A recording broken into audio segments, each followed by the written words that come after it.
সুন্নতে খতনা করাতে গিয়ে রাজধানীর বাড্ডার সাতারকুল এলাকার ইউনাইটেড মেডিকেল কলেজ ও হাসপাতালে শিশু আয়ান আহমেদের মৃত্যুর ঘটনায় হাইকোর্টের নির্দেশে গঠিত দ্বিতীয় তদন্ত কমিটির প্রতিবেদনের উপর শুনানি শেষ।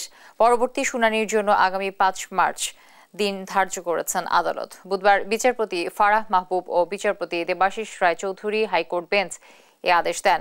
শুনানিতে অনুমোদন ছাড়া রাজধানীর বাড্ডার সাতারকুল এলাকার ইউনাইটেড মেডিকেল কলেজ ও হাসপাতাল পরিচালনার বিষয়টিকেই হাসপাতালটির বিরুদ্ধে গুরুতর অভিযোগ বলে মন্তব্য করেছেন হাইকোর্ট। আমরা ইউনাইটেড হাসপাতাল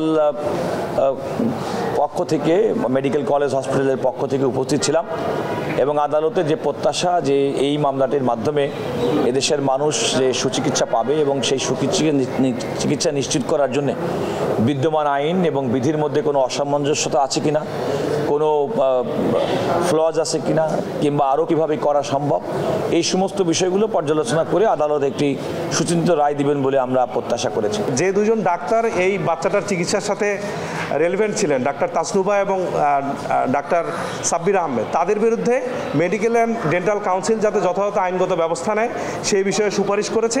পাশাপাশি আয়ানের পরিবারকে ক্ষতিপূরণ দেওয়ার জন্য একটি মতামত দিয়েছে।